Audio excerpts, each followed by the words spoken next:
14 اور 15 شعبان کی درمیانی رات، جس کو ہمارے ہاں عام طور سے شب برات کہا جاتا ہے، اس کے بھی کچھ احکام ہیں۔ یہ ایک ایسی رات ہے جس کی فضیلت متعدد روایات سے ثابت ہے، اور اس رات میں عبادت کو موجب اجر و ثواب قرار دیا گیا ہے عام راتوں سے زیادہ۔ آج کل بعض حضرات یہ فرماتے ہیں کہ شب برات کی کوئی حقیقت نہیں ہے، یا اس کے بارے میں کوئی صحیح حدیث سے ثابت نہیں ہے۔ یہ بات درست نہیں۔ حقیقت میں شب برات کی فضیلت 17 صحابہ کرام رضی اللہ تعالی عنہما سے روایت ہے، 17 صحابہ کرام سے کہ انہوں نے نبی کریم سرورت عالم صلی اللہ علیہ وسلم کی طرف سے یہ بیان فرمایا کہ اس رات میں عبادت کرنا فضیلت رکھتا ہے۔ ان میں سے بات روایتیں سند کے اعتبار سے کچھ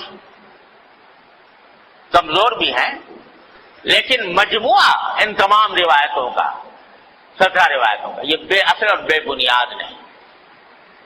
اس لیے علماء محققین کا کہنا یہی ہے کہ شب برات یعنی 14 اور 15 کی درمیانی شب یہ خصوصی فضیلت رکھتی ہے، اور اس میں عبادت کا اہتمام کرنا، نمازوں وغیرہ کا، نفلی نمازوں کا، یہ مسلمانوں کو اس کا اہتمام کرنا چاہیے۔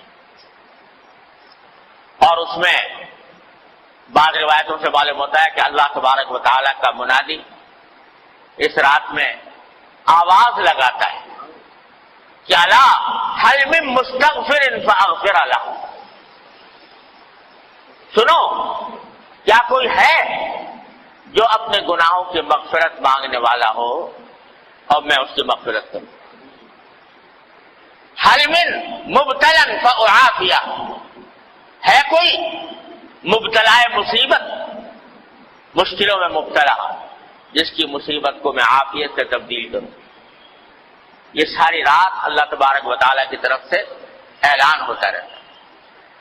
لہذا اس رات میں جاگنا اور عبادت کرنا یہ عام راتوں سے زیادہ فضیلت کا سبب ہے۔ دعائیں کرنا بشرطے کہ وہ عبادت اسی طرح کی جائے جس طرح جناب نبی کریم سرور دو عالم صلی اللہ علیہ وسلم نے فرمائی، اس میں بھی اپنی طرف سے کوئی اضافہ نہ ہو۔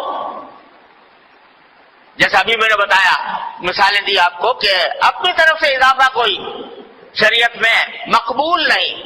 کل محدثۃ بدعہ وکل بدعۃ ضلالہ، ہر نئی بات جو انسان دین میں پیدا کرے وہ بدعت ہے، اور ہر بدعت گمراہی۔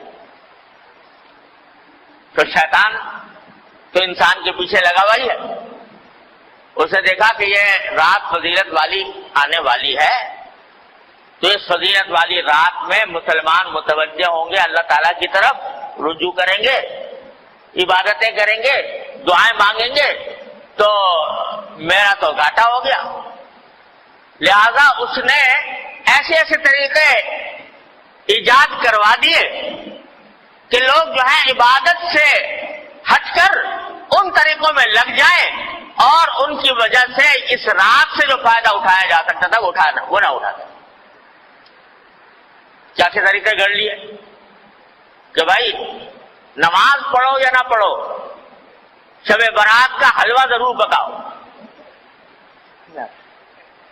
وہ نماز پڑھو یا نہ پڑھو، عبادت کرو یا نہ کرو، لیکن حلوہ پکانا ضروری فرض۔ اگر کوئی نہ پکائے تو قابل ملامت یہ لے بھائی اس کے گھر تو شب برات کا حلوہ بھی نہیں پکتا، یہ بڑا وہابی ہے، یہ جو ہے ایسا کنجوس ہے، بخیل ہے کہ اس کے گھر میں حلوہ ہی نہیں پکتا۔ اب کوئی خدا کا بندہ پوچھے کہ بھائی حلوے کا کہیں ذکر قرآن میں، حدیث میں، صحابہ کرام کے تعامل میں کہیں ہے جب شب برات کے دن حلوہ پکنا چاہیے. نہ قرآن میں اللہ تعالیٰ نے فرمایا، نہ نبی کریم صلی اللہ علیہ وسلم نے ارشاد فرمایا، نہ صحابہ کرام کے عمل میں کہیں اس کا کوئی دور دور کوئی نشان نظر آتا ہے، مگر یہ حلادی بات اور اس کو فرض اور واجب سے زیادہ ضروری قرار دے. کوئی پوچھے بھائی حلوہ نہ پکاؤ یہ بدعت ہے، ارے بھائی حلوہ پکانے میں کیا ہے؟ حلوہ کوئی حرام چیز ہے؟ تو یہ جواب، ارے بھائی حلوہ حرام کوئی چیز نہیں، روز پکاؤ، لیکن شب برات کو خاص طور پر حلوے کے لیے مخصوص کر لینا اور اس کو فرض قرار دینا اور واجب قرار دینا، کوئی نہ پکائے تو ملامت کرنا، یہ اپنی طرف سے دین میں اضافہ ہے جو اللہ تعالیٰ کو گوارا نہیں. تو ایک تو یہ شگوفہ چھوڑ دیا شیطان نے. دوسرا اس سے زیادہ خراب کہ بھائی شب برات میں آتش بازی ہونی چاہیے، الیاذ باللہ العلی، اس میں لاکھوں روپیہ آگ میں جلا دیا آتش بازی کرنے سے. آتش بازی ہو رہی ہے اور آپ جانتے ہو کہ اس آتش بازی نے جانے کتنے بے گناہوں کی جان لی ہے.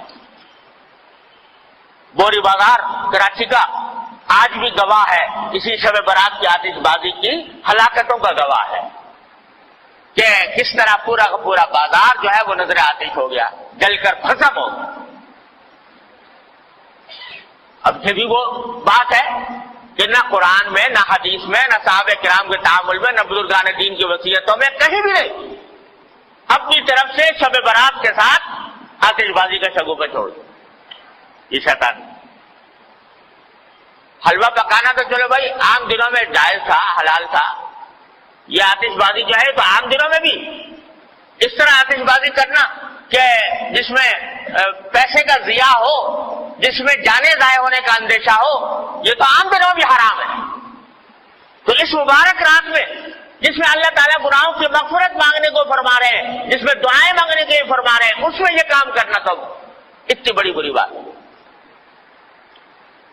کہ یہ چھوڑ دیں. تیسرا یہ کہ بھائی یہ ارادے جو ہوتی ہیں جس میں جاگنے کا حکم دیا گیا ہے عبادتوں کا، اس کا اصل طریقہ یہ ہے کہ آدمی براہ راست اپنے پروردگار کے ساتھ رابطہ اور رشتہ قائم کرے، تنہائی میں، خلوت میں اللہ تبارک و تعالیٰ کی بارگاہ میں حاضر ہو، وہ ہو اور اس کا اللہ ہو، اور وہ اس میں عبادت بھی کرے، سجدے بھی کرے، دعائیں بھی مانگے، تلاوت بھی کرے. جتنا آدمی خلوت میں، تنہائی میں اللہ تبارک و تعالیٰ کی عبادت کرے گا، اتنا ہی اللہ کے ساتھ مضبوط تعلق پیدا ہوگا، اتنا ہی اجر و ثواب ملے گا، اتنی دعائیں انشاءاللہ قبول ہوں گی. لیکن بعض اوقات یہ بھی ایک قصہ کھڑا ہو گیا کہ اس میں جلسوں کا سلسلہ شروع ہو گیا، جلسے ہو رہے، راتیں جو ہیں وہ جلسے کی انتظامات ہی میں صرف ہو رہی، کھانے پک رہے ہیں، دیگیں چڑھ رہی ہیں، دعوتیں ہو رہی ہیں. تو نتیجہ یہ کہ وہ اوقات جن کا لمحہ لمحہ قیمتی تھا وہ جلسوں کے انتظامات میں صرف ہو رہا ہے، دیگیں چڑھ رہی ہیں، کھانا پک رہا ہے اور لوگ دعوتیں کر رہے ہیں. ارے بھائی یہ اللہ نے رات عطا فرمائی ہے، یہ اس کا جتنا بھی حصہ موقع مل جائے، اچھا تو ہے کہ پوری رات پوری نہ ہو سکے، جتنا موقع مل جائے گوشہ تنہائی میں اپنے اللہ سے رابطہ قائم کرو، جیسا کہ نبی کریم صلی اللہ علیہ وسلم فرماتے. تو اس میں نمازیں، نفل نمازیں پڑھے، لمبی لمبی صورتیں اگر یاد ہے وہ پڑھے، دعائیں کریں، مناجات مقبول دعائیں، نبی کریم صلی اللہ علیہ وسلم کی دعائیں ہیں وہ کریں، اپنے ذات کی دعائیں کریں. آج پوری امت مسلمہ ایک عظیم آزمائش میں مبتلا ہے اور ہمارا ملک خاص طور پر گھرا ہوا ہے، تمام چاروں طرف سے خطرات اور فتنوں میں گھرا ہوا ہے. اس کے لیے دعا کریں اور اللہ تبارک و تعالیٰ سے مانگیں. اس کام میں اس رات کو صرف کرنا چاہیے. اللہ تعالیٰ اپنے فضل و کرم سے ہم سب کو اس کی توفیق عطا فرمائے. اور بھائی اس کے بعد اگلے دن جو ہے یعنی 15 شعبان، اس کے روزے کے بارے میں کوئی حدیث صحیح نہیں. یہ جو مشہور ہے کہ اس رات کا، اس دن کا روزہ رکھنا جو ہے وہ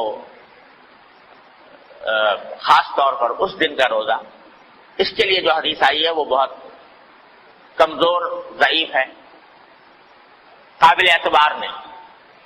البتہ ابھی بات کر چکا ہوں کہ شعبان کے سارے ہی مہینے میں آپ روزے رکھا کرتے تھے، سارے مہینے کے اکثر ایام میں روزے رکھا کرتے تھے. لہذا وہ فضیلت جس طرح آج کے دن کو حاصل ہے، اسی طرح کل کے دن کو بھی حاصل ہے، پرسوں کو بھی حاصل ہے، ترسوں کو بھی حاصل ہے. اور دنوں میں نہیں رکھ سکے اس دن رکھ لو. لیکن خاص طور سے 15 شعبان کے روزے کی کو زیادہ فضیلت سمجھ کر روزہ رکھنا مناسب نہیں. لیکن سارے شعبان میں جب بھی موقع مل جائے رکھ دیا جائے. اس طرح اس شب برات کو، اس رات کو گزارنا چاہیے. اللہ تبارک و تعالیٰ سے دعائیں کرنی چاہیے. البتہ ایک بات اور سمجھ لیجئے، ایک روایت میں آتا ہے کہ اللہ تعالیٰ اس رات کے بارے میں بھی آتا ہے، شب قدر کے بارے میں بھی آتا ہے کہ اللہ تعالیٰ اس رات میں اتنے لوگوں کی مغفرت فرماتے ہیں جس میں قبیلہ کلب کی بکریوں کے بال، آپ نے یہ فرمایا. قبیلہ کلب بہت بڑا قبیلہ تھا، ان میں بکریاں بہت ہوتی، ہر بکری کے جسم پہ بال بہت ہوتے. تو سارے قبیلے کی بکریوں کے بال جتنے ہیں اتنے انسانوں کے لگا مغفرت ہوتا، مگر فرمایا 2 آدمیوں کی مغفرت نہیں. اللہ بچائے. ایک وہ جو کسی مسلمان سے کینہ رکھتا ہو کسی مسلمان سے. کینے کے معنی یہ کہ اس کی بدخواہی پر آمادہ ہو، بلا وجہ اس کو برا سمجھ کر اس کو تکلیف پہنچانے اور اس کو ذلیل کرنے کی فکر میں رہتا ہو. اللہ بچائے. ایک تو اس کے گناہ معاف نہیں ہوتے اس رات. اور ایک فرمایا وہ جو اپنے پاجامہ، شلوار، پتلون جو بھی پہنے ہوئے ہے اس کو ٹخنوں سے نیچے لٹکائے. اللہ بچائے. تو اس کے بارے میں بھی اس حدیث میں آتا ہے. لہذا اس کا اہتمام کرنا چاہیے، ہمیشہ ہی کرنا چاہیے کہ اللہ تعالیٰ کسی مسلمان کے خلاف دل میں کینہ رکھنے سے محفوظ رکھے. ارے بھائی، کوئی اگر کسی سے کوئی غلطی ہوئی ہے تو اس غلطی کا اس سے بتا دو، معاملہ صاف کر لو. کوئی شکایت ہوئی ہے، شکایت گلا کر کے معاملہ صاف کر لو. اور تمہیں شریعت نے یہ بھی حق دیا ہے کہ جس نے جتنی تکلیف پہنچائی ہے تم اتنی اس کو بھی پہنچا دو، بدلہ لے لو برابر سرابر کا. لیکن دل میں کینہ لے کے بیٹھ گئے اور اس کو ہر طرح ذلیل کرنے، خار کرنے، تکلیف پہنچانے، بدخواہی کرنے کی فکر میں لگ گئے. یہ چیز جو ہے وہ اتنی بڑی گناہ ہے، اتنا بڑا گناہ ہے کہ اس رات میں بھی معاف نہیں. اسی طرح یہ بھائی آج کل بہت ابتلا ہے اس میں ٹخنوں سے نیچے لٹکانے کا. اللہ تعالیٰ ہر مسلمان کی حفاظت فرمائے. یہ حدیث میں فرمایا کہ یہ اصل میں تکبر کی علامت ہے. یہ اور تکبر ایسی چیز ہے جو اللہ تبارک و تعالیٰ تکبر کو کسی قیمت پر برداشت نہیں فرماتا. فرمایا الکبریاء ردائی فمن نازعتہ قسمت او کما قال صلی اللہ علیہ وسلم، کہ بڑائی تو میری صفت ہے، میری چادر ہے. جو کوئی مجھ سے اس میں جھگڑنا چاہے گا اس کی گردن توڑ دوں. تو تکبر بہت خراب ہے اور یہ تکبر کے علاوہ اس واسطے اس سے حضور نے منع بھی فرمایا اور اس جگہ پر خاص طور سے اس کا ذکر فرمایا. اس کا بھی بھائی ہر مسلمان، کیا اس میں فائدہ ہے کہ آدمی لٹکا لے، ٹخنوں کے لیے چلا جائے گا تو کیا فائدہ حاصل ہو جائے گا، کون سی دولت مل جائے گی، کون سی لذت حاصل ہو جائے گی. لیکن نبی کریم صلی اللہ علیہ وسلم کے حکم کی مخالفت ہوگی، اتنی بڑی وعید کا سامنا کرنا ہوگا. اللہ تبارک و تعالیٰ اپنے فضل و کرم سے، اپنی رحمت سے ہمیں اس رات سے صحیح فائدہ اٹھانے کی توفیق عطا فرمائے اور اس میں اللہ تعالیٰ کی رحمتیں اور برکتیں جمع کرنے کی توفیق عطا فرمائے اور اپنے غضب اور اپنی ناراضی کے اسباب سے ہماری حفاظت فرمائے. ہاں بھائی یہ بات بھی رہ گئی کہ شب برات میں قبرستان جانے کا مسئلہ.